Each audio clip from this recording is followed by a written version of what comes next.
Muy bien chicos, muy buenas tardes.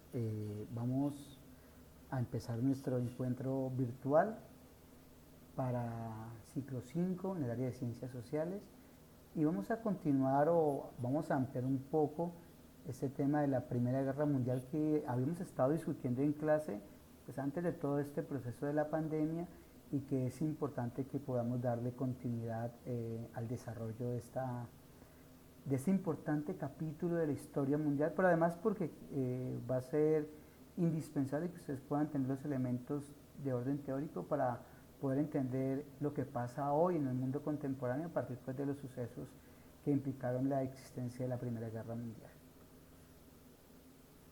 Lo primero que tenemos que decir, cierto, es que la Primera Guerra Mundial o Gran Guerra va a presentarnos, si se quiere, dos mundos. La Gran Guerra se va a presentar en un momento de coyuntura para el planeta, pues el mundo que entró en esa Gran Guerra definitivamente no va a ser igual al mundo que va a resultar después de ella.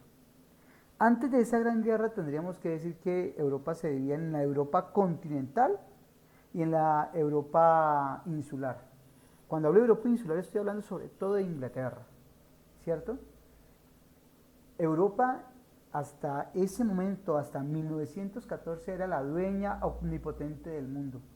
Los países europeos digamos que se habían expandido por todo el planeta y habían instaurado sus modelos coloniales o neocoloniales en distintas latitudes y entonces esa forma de pensar, ese modelo europeizante si queremos, ¿cierto?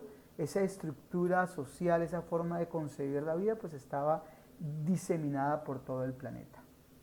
Pero en su interior Europa se estaba carcomiendo por conflictos nacionalistas, por ambiciones territoriales, políticas, por todos esos deseos de revancha, ¿cierto? Habían agravios sociales entre un país y otro país, y sobre todo, si ustedes recuerdan bien nuestra discusión de la clase, pues estaba esta situación del asesinato del heredero al imperio austrohúngaro en Sarajevo. Entonces, esa serie de vicisitudes van a ayudar pues, a que en Europa se presente una situación que hasta el momento era desconocida. Causas de la Gran Guerra, digamos que son muchas, infranqueables si se quiere. Por un lado, ese periodo que yo ya les había explicado en el aula de clase sobre la paz armada, pero esa idea de irse armando todas las naciones, ese desarrollo de la industria bélica, esa carrera armamentista que se venía ejerciendo entre todos los países. La formación de alianzas y pactos subrepticios, esos acuerdos por debajo de la mesa que hacían unas y otras naciones con el fin de repeler posibles ataques de sus enemigos y establecer alianzas pues para poder, digamos, enfrentar a otros. El modelo imperialista y la expansión militar, ese modelo imperialista implicaba pues conseguir cada vez más territorios, las rivalidades económicas que se estaban dando entre las potencias, sobre todo, recordemos, Inglaterra, Francia, Alemania y en ese momento Rusia, lo que más adelante será la Unión Soviética. Los nacionalismos y la política interna, porque pues casualmente en ese momento, y yo creo que eso ya lo hablamos en clase también, les recuerdo, Italia y Alemania apenas estaban consolidándose como esas naciones modernas y entonces estaban mostrando todo su poder. El fracaso de la diplomacia, las luchas por las posesiones territoriales, entre otros de los elementos que tendríamos que destacar. Allí tenemos ciertos ejemplos, algunos de los ejemplos de las causas más importantes.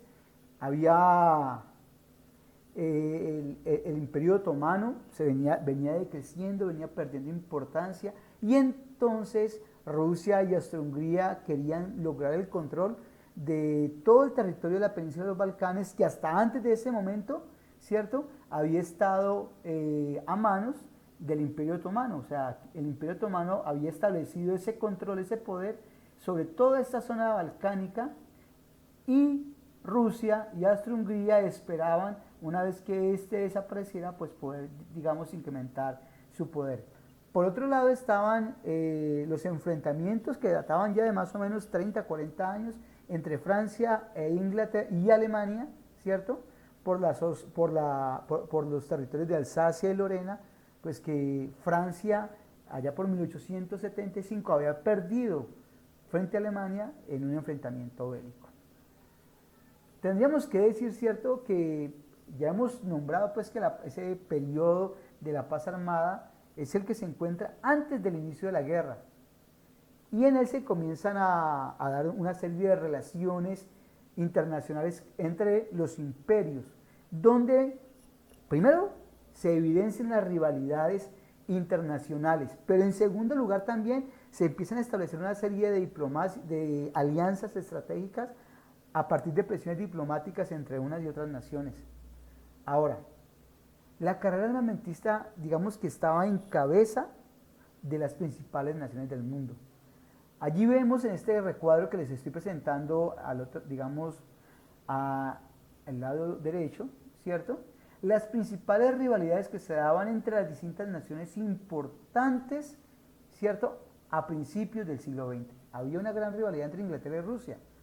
Por un lado, los rusos querían ampliar su expansión en el Mediterráneo, lograr mayor control en este importante mar. Por otro lado, ¿cierto?, había rivalidades coloniales en Asia Central y Oriental, donde los rusos tenían un gran control e Inglaterra quería empezar a socavar o a menoscabar ese control que ellos tenían. Por otro lado, digamos, una rivalidad no tan importante, pero pues de todos modos hay que mencionar que existía entre Inglaterra y Francia, ¿cierto?, por lograr el control colonial de África. Francia a su vez tenía grandes disputas con Alemania, una, insisto, por esos territorios de Alsacia y Lorena, y la otra también por el control colonial de África. Entre Alemania e Inglaterra se daban profundas dificultades. En primer lugar porque Alemania quería lograr el control económico, ¿cierto?, del continente. Alemania quería convertirse en la potencia colonial en términos de lo comercial, pero también de lo colonial. Pero por otro lado, Alemania quería quitarle esa preponderancia que tenían los ingleses en el control y en la carrera armamentista en el mar. Por otro lado estaban las rivalidades que existían entre el Imperio Austrohúngaro y Serbia. Estaba la cuestión de Bosnia-Herzegovina, ¿cierto?, en esa idea de que los pueblos eslavos querían autodeterminarse y gobernarse, la idea del nacionalismo serbio por otro lado. Las dificultades entre Austria y Rusia por ver quién lograba la hegemonía o el papel hegemónico en la península de los Balcanes, ¿cierto? Y consecuente con esa misma rivalidad, pues una rivalidad entre Alemania y Rusia, por el apoyo que los alemanes daban al Imperio Austrohúngaro, ¿cierto? Por los acuerdos que existían entre los franceses y los rusos, dadas las rivalidades que tenía Alemania contra Rusia y Alemania contra Francia. El apoyo que seguían brindando los alemanes al Imperio Otomano o al Imperio Turco. Digamos que todos estos elementos son de considerable importancia. En 1903, a puertas de empezar el conflicto, la Gran Guerra, esta grave tragedia que va a causar enorme cantidad de pérdida de vidas humanas, Alemania tenía 850.000 hombres enlistados en sus ejércitos. Austria 160.000 hombres. Francia, digamos que como una medida para poder enfrentar ese poder alemán y austrohúngaro, pues entonces aumenta el servicio militar. Rusia tenía 2 millones de soldados, pero el problema es que los rusos tenían muchos hombres, pero pocas armas. Si bien es cierto que Inglaterra no tenía un ejército muy grande, ¿cierto?, un ejército terrestre muy grande, pues lo que sí tenía era un poder naval inmenso, ¿de acuerdo? La creación, la existencia de estos vastos ejércitos, pues exigían de cada uno de los gobiernos enormes gastos económicos para la manutención, lo que los llevó, ¿cierto?, a engañar a la población para extraer cada vez más recursos de los distintos pueblos, de los distintos países para sustentar estos ejércitos. De alguna manera tendríamos que afirmar que la guerra en ese momento, y como lo dije en clase, les convenía a los distintos bandos en lucha. Hoy digamos que la gran pregunta que hoy se harían los historiadores es si acaso la muerte del archiduque Fernando Francisco, ¿cierto?, a manos de Gavrilo Princip, no fue utilizado más como un pretexto, como una excusa para iniciar la guerra, que realmente como la causa eficiente de la guerra. Digamos, uno podría suponer, y yo les decía a ustedes en la clase, que si no hubiese sido por este hecho se hubiese buscado otro, pero lo importante era entablar la guerra. Lo importante era el enfrentamiento bélico. Lo otro, digamos que sería un problema de segundo lugar. Habría que, digamos, para poder comprender el desarrollo de la Gran Guerra, habría que entender tres rivalidades preponderantes. La primera, esa que ya he hablado hace mucho rato entre alemanes y franceses. La segunda, el afán de Inglaterra de defender, ¿cierto?, su poderío naval, digamos, de ser preponderante como la potencia dominante en Europa y en el mundo. Y finalmente, esa guerra que estaba establecida, esos impases que se estaban dando entre el Imperio Austrohúngaro y Rusia por el dominio de los Balcanes. Esas situaciones, ¿cierto?, son las que van a llevar a que finalmente estalle la guerra.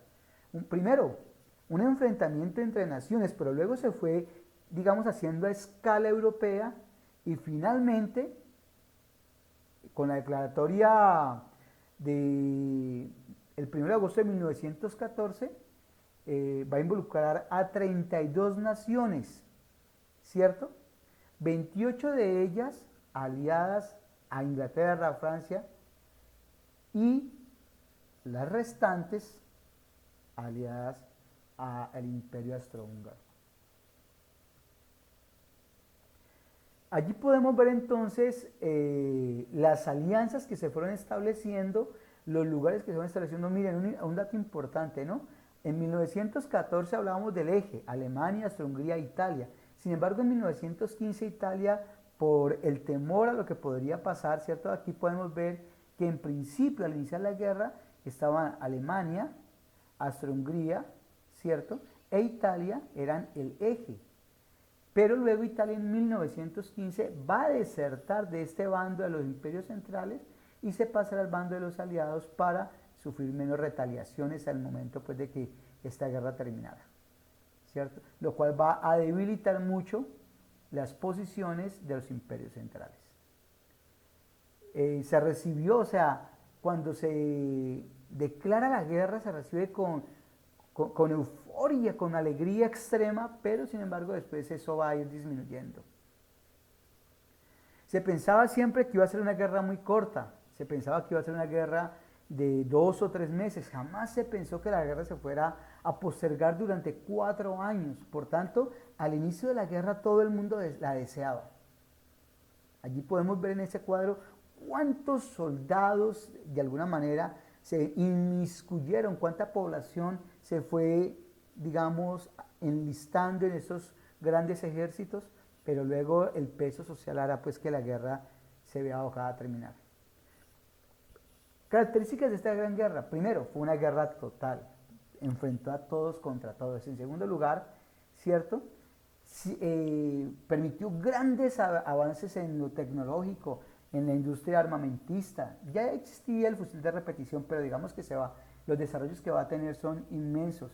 Los carros de combate van a, digamos, a desarrollarse extremadamente hasta llegar a los acorazados, esos barcos casi que inundibles. El calibre de las municiones se va a ampliar, se va a multiplicar, el alcance, estudios de balística enormes. Erich Hobsbawm, en un texto que se llama La Era de las Catástrofes, ¿cierto?, habla de las masacres que implicaba cada combate, o sea, el uso digamos, de ese poder armamentista implicaba una gran cantidad de muertes. Ahora, el hecho de que los hombres se fueran a la guerra implicó pues una sustitución y una reinvención del papel de la mujer. La mujer, que hasta antes de la guerra había estado en casa, ahora se va a reinventar y ahora, digamos, va a jugar un papel protagónico en la industria, manejando camiones, ensamblando armas, empacando municiones, haciendo bombas, ¿cierto? Bueno, realizando todas las actividades que antes estaban destinadas a los hombres. Allí vemos las etapas de la guerra, 3 etapas principales: la guerra de movimientos, luego la guerra de trincheras y luego el fin de la guerra, los múltiples acuerdos que se van a hacer para terminar con ellas. Las consecuencias de la guerra las podemos, digamos, determinar en 4 órdenes. En el orden social, entonces, primero, hay un incremento de las migraciones. La gente del campo va a abandonar los campos y va a ir a las ciudades. El papel de la mujer, como lo dije hace un momento, digamos, se va a reinventar, a reevaluar, ¿cierto? Y la mujer va a jugar ahora un papel preponderante en el desarrollo de la industria. En lo económico, pues Europa va a dejar de ser la nación tan importante que era y, digamos, uno de los países que más sufrimiento va a tener, más pérdidas económicas, va a ser pues definitivamente Francia. Demográficas, pues la población mundial va a disminuir enormemente por los muertos, los mutilados, los heridos, y la modificación definitiva del mapa europeo, que una vez terminada la Primera Guerra pues va a ser completamente distinto a la configuración que tenía Europa antes de la guerra. Allí está el costo humano de la Gran Guerra, millones de muertos. Ustedes pueden ver en ese cuadro, en esas estadísticas, muertos, heridos. Estamos hablando pues de que entre bandos, la Entente, los aliados, tuvieron más de 5 millones de muertos y más de 12 millones de heridos, y están hablando en ese momento hablan de 4 millones y pedazos de desaparecidos.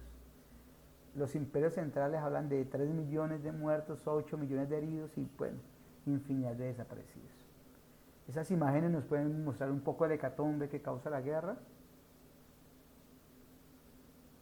Cuerpos cercenados, muertos en las trincheras.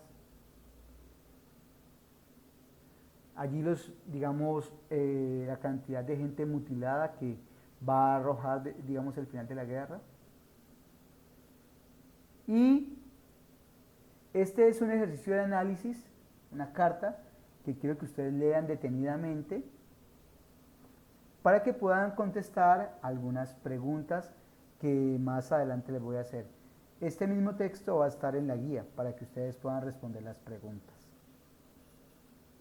Allí están las preguntas que, digamos, insisto, van a aparecer en la guía. Y con esto damos por terminada esta clase. Les agradezco mucho, muchachos, y espero que pongan mucha atención a este video. Bendiciones.